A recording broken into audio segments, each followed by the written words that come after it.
श्री स्वामी समर्थ. स्वामी कृपा ज्योतिषमध्ये मी भास्कराचार्य मंजुषा जोशी आपलं हार्दिक स्वागत करते. आज आपण नोव्हेंबर या संपूर्ण महिन्याचे राशीफळ जाणून घेणार आहे.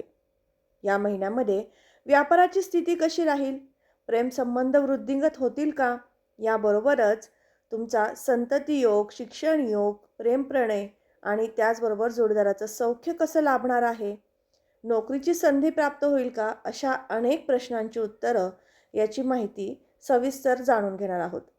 चला तर मग माहितीला सुरुवात करण्यापूर्वी आपणा सर्वांना याच नोव्हेंबर महिन्यात येणाऱ्या दीपोत्सवाच्या हार्दिक हार्दिक शुभेच्छा देऊन माहितीला सुरुवात करत आहे. सर्वप्रथम सांगू इच्छिते, आजचा हा महत्त्वपूर्ण व्हिडिओ तुम्ही सुरुवातीपासून शेवटपर्यंत श्रवण करावा आणि आवडल्यास जास्तीत जास्त लाईक आणि शेअर करावा.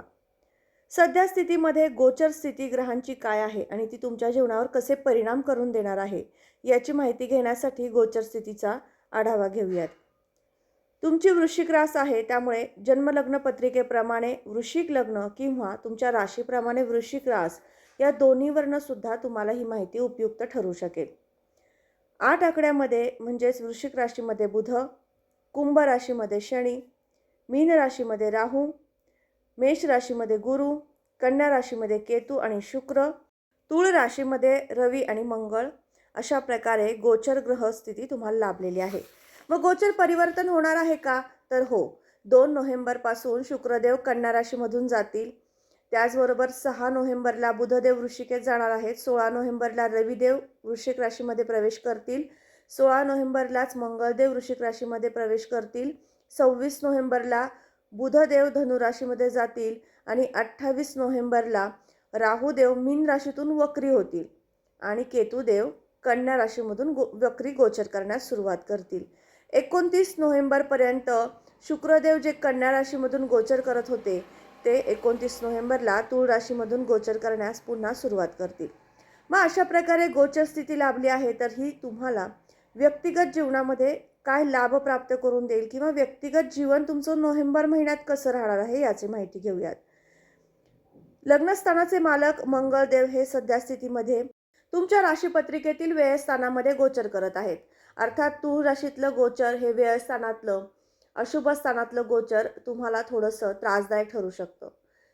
येणाऱ्या पहिल्या पंधरवड्यामध्ये तुम्हाला स्वतःला कामामध्ये आळस निर्माण होणं किंवा तब्येतीच्या किरकोळ तक्रारी निर्माण करून देणं, याचबरोबर BP शुगर सारख्या आजारातून तुम्ही जात असाल तर नक्कीच तुम्हाला या दरम्यान थोडीशी तब्येतीची काळजी घ्यावी असे मी या माध्यमातून सांगू इच्छिते. कारण 16 नोव्हेंबरपर्यंत तुम्हाला ग्रहमान तसे आरोग्यासाठी थोडेसे त्रासदायक संभवत आहे.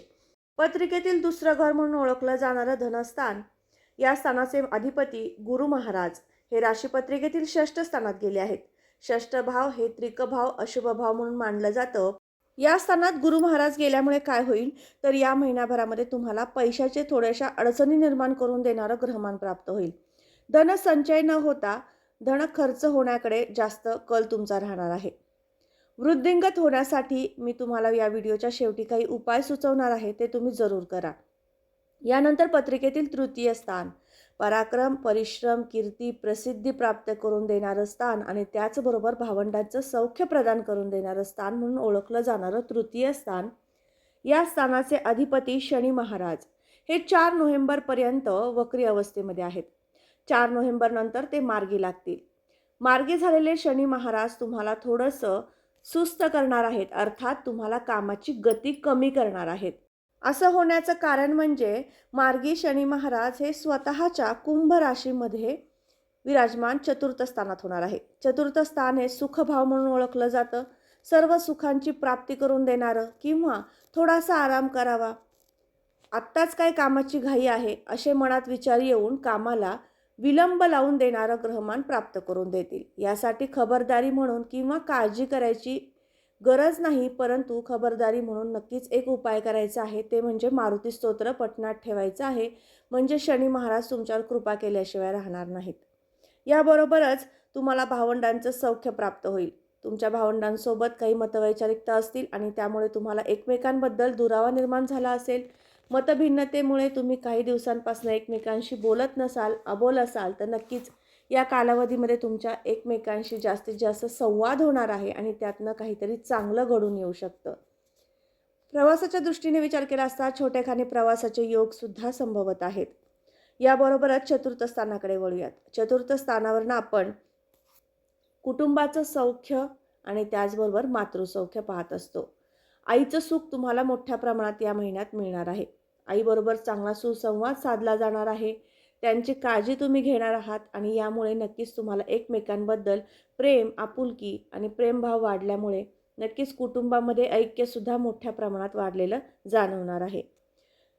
चतुर्थ स्थानावरूनच आपण वाहन आणि वास्तूचं सौख्य पाहत असतो. वाहन वास्तू आपण दररोज घेत नाही, परंतु वाहन वास्तूचं सौख्य म्हणजे काय हे समजून घेणं अत्यंत आवश्यक असतं. वास्तूचं सौख्य म्हणजे आपण ज्या वास्तूमध्ये राहतो, त्या वास्तूमध्ये राहिल्यानंतर आपल्याला एक नवीन ऊर्जा प्राप्त होत असते. दररोज आपण जे काही काम करतो, त्यामध्ये ऊर्जा प्राप्त करून देण्यासाठी वास्तूचा फार फार मोठा मैलाचा वाटा असतो. म्हणूनच वास्तू सौख्य कसं आहे हे पाहणं अत्यंत आवश्यक ठरतं. तर या महिन्याभरामध्ये तुम्हाला वास्तूचं सौख्य प्राप्त होणार आहे. वाहनाचं सुद्धा सौख्य प्राप्त होणार आहे. नवीन वास्तू किंवा वाहन घेऊ इच्छिता तर नक्कीच तुम्हाला चांगला कालावधी सुरू झाला आहे असंही या माध्यमातून मी सांगू इच्छिते. याचबरोबर पंचमस्थानाकडे वळूयात. पंचमस्थान हे शिक्षण, संतती, प्रेम, प्रणय या सर्व संदर्भातील माहिती देणारं स्थान म्हणून ओळखलं जातं. सुतस्थानाची माहिती घेत असताना त्या स्थानामध्ये राहुदेवांचं गोचर सुरू होत आहे 30 ऑक्टोबरपासून. अर्थात तुम्हाला या संपूर्ण नोव्हेंबर महिन्यामध्ये राहुदेव पंचम स्थानात आल्यामुळे तुम्हाला कोणकोणत्या प्रकारचे अशुभ परिणाम देणार आहेत आणि कोणते शुभ परिणाम देणार आहे हेही समजून घेऊयात. पंचम भावामधील राहुदेव थोडंसं तुम्हाला प्रेम वृद्धिंगत करतीलच, परंतु तुम्हाला संशयी वृत्तीने एखाद्या विषयावरती वाद घडून आणण्याचे सुद्धा योग आणून देतील. त्यामुळे काळजी घ्यायची आहे. कोणत्याही प्रकारचा वाद होणार नाही एवढी एक काळजी घेतली तर प्रेम वृद्धिंगत होण्याचा महिना म्हणजेच हा नोव्हेंबर महिना ठरणार आहे. याबरोबरच शिक्षण स्थानाचा विचार केला असता शिक्षणामध्ये थोडासा आळस वाढू शकतो. अभ्यासाची वृत्ती कमी होऊ शकते. एखादा अवघड विषय सातत्याने अभ्यास करावा असं मनात न वाटणं, त्या अभ्यासाला टाळणं असं काहीसं ग्रहमानसुद्धा प्राप्त होत आहे विद्यार्थी वर्गाला. त्यामुळे नक्कीच काळजी घ्यायची आहे. अभ्यासू वृत्ती कशी वाढेल यासाठी मी तुम्हाला या व्हिडिओच्या शेवटी उपासना सुचवणार आहे. ती उपासना तुम्ही जरूर करू शकता. याबरोबरच पंचम स्थानावरून आपण संततीचं सौख्य पाहत असतो. या महिन्याभरामध्ये जे दाम्पत्यांना संतती हवी आहे, संतती इच्छुक दाम्पत्यांसाठी हा महिना मध्यम स्थिती दर्शवतो. ज्यांना संतती आहे अशा व्यक्तींना, स्त्री पुरुष वर्गाला त्यांच्या संततीबाबत थोडीशी काळजी चिंता वाटू शकते किंवा एखाद्या विषयावर त्यांच्यासोबत मतवैचारिकता निर्माण करून देण्यासारखे सुद्धा ग्रहमान राहुदेव प्राप्त करून देतील. त्यामुळे तेवढ्या बाबतीमध्ये काळजी घ्यावी लागणार आहे. याबरोबरच षष्ठ स्थानाकडे वळूयात. षष्ठ स्थान हे त्रिकभाव, अशुभ भाव म्हणून ओळखलं जातं.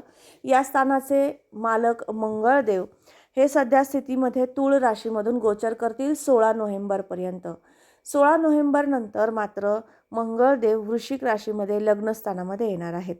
सध्या स्थितीमध्ये तुम्हाला थोड्याफार प्रमाणामध्ये आरोग्याच्या तक्रारी या जाणवू शकतील, परंतु 16 नोव्हेंबर नंतर मात्र तुम्ही स्वतः तब्येतीची काळजी घ्यायची आहे. तेलकट तुपट पदार्थ अतिसेवन करणं टाळायचं आहे, कारण त्यामुळे आरोग्याला नक्कीच धोका निर्माण होऊ शकतो. तब्येतीची हेळसांड करू नका असे मी या माध्यमातून सांगू इच्छिते. पुढील स्थानाकडे वळूयात. सप्तम स्थान आपल्या जोडीदाराचं सौख्य. सप्तम स्थानावरनं आपण भागीदारीचे व्यापारसुद्धा पाहत असतो. सप्तम स्थानाचे अधिपती शुक्र महाराज हे कन्या राशीतून, नीच राशीतून गोचर करत आहेत. परंतु एक शुभ गोष्ट म्हणजे गुरु महाराज जेव्हा 11व्या आयस्थानातून स्वतःच्या स्थानातून गोचर करतात तेव्हा मोठ्या प्रमाणातील धोके टळतात. पैशाचे प्रॉब्लेम्स येतील, परंतु मोठ्या स्वरूपातील हानी होणार नाही हेही त्या माध्यमातून सांगू इच्छिते. तुमच्या जोडीदाराचं सौख्यसुद्धा तुम्हाला या महिन्याभरामध्ये संमिश्र प्रमाणात प्राप्त होईल. थोड्याफार एखाद्या विषयावरती वादही घडून येतील, परंतु प्रेम संबंधामध्ये दुरावा निर्माण होणार नाही. भागीदारीचे व्यापार सुस्थितीमध्ये राहतील. अचानक लाभयोग मध्यम प्रमाणात संभवतो. त्याचबरोबर भाग्योदय आणि परदेश गमन या संदर्भात विचार केला असता तुम्हाला या महिन्याभरामध्ये विदेशामध्ये तुम्ही जर काही सर्व्हिस करत असाल किंवा विदेशी कंपनीशी तुमचे काही व्यापारी संबंध असतील तर ते सुद्धा या महिन्याभरामध्ये थोडेसे मध्यम स्थिती दर्शवतात. कामाचा वर्कलोड वाढू शकतो, कामाचा ताण येऊ शकतो असेही ग्रहमान प्राप्त होऊ शकेल. नोकरीच्या संदर्भात विचार केला असता नवीन नोकरी लागण्याचे योगसुद्धा तुम्हाला 16 नोव्हेंबरनंतर प्राप्त होतील. व्यापार वृद्धिंगत करायचा असेल, वाढवायचा असेल किंवा नाविन्याने सुरू करायचं असेल तर त्यासाठी सुद्धा 16 नोव्हेंबरनंतर तुम्ही प्रयत्न करू शकता. त्याच्या अगोदर मात्र तुम्हाला कामामध्ये अडचणी निर्माण करून देणारं ग्रहमान प्राप्त होत आहे. खर्चाच्या दृष्टीने विचार केला असता हा महिना थोडासा खर्चिक राहणार आहे, कारण या महिन्यामध्ये मंगळ देवांचं व्ययस्थानामधून गोचर हे तुम्हाला 15 ते 16 नोव्हेंबरपर्यंत मोठ्या स्वरूपातील खर्च उत्पन्न करून देतील. व्यापारासाठी, नोकरीसाठी किंवा इतर काही हौशीच्या गोष्टी खरेदी करण्यासाठी मात्र तुमचा मोठ्या प्रमाणात पैसा खर्च करून आणू शकतील. याचबरोबर आता उपासनेकडे वळूयात, कारण उपासनेची जोड दिली तर तुमच्या जीवनामधील खर्चाचं प्रमाण कमी होईल. यासाठी तुम्ही दररोज रीम श्रीम क्लीम नमस्ते महालक्ष्मी देवे नमः हा जप करायचा आहे. म्हणजे पैसा वृद्धिंगत होईल, धनसंचय होईल आणि आर्थिक स्तर उंचावेल. याचबरोबर शिक्षणामधील अडचणी कमी होण्यासाठी, प्रेमसंबंधामधील अडचणी कमी होण्यासाठी राहुदेवांचा रीम राहवे नमः हा जप करणं महिनाभर अतिशय आवश्यक ठरणार आहे. हा जप तुम्ही रोज 27 वेळा करायचा आहे. याचबरोबर परिश्रम योग चांगला राहावा, तुम्ही कामाची गती कमी होऊ नये, मंदावू नये म्हणून मारुती स्तोत्र वाचन करायचं आहे. कुटुंबाचं सौख्यसुद्धा तुम्हाला यामुळे अतिशय उत्तम प्रकारचं लाभणार आहे. याचबरोबर हितशत्रूंचा त्रास होऊ नये म्हणून गणपती स्तोत्र फक्त मंगळवारी वाचन करायचं आहे.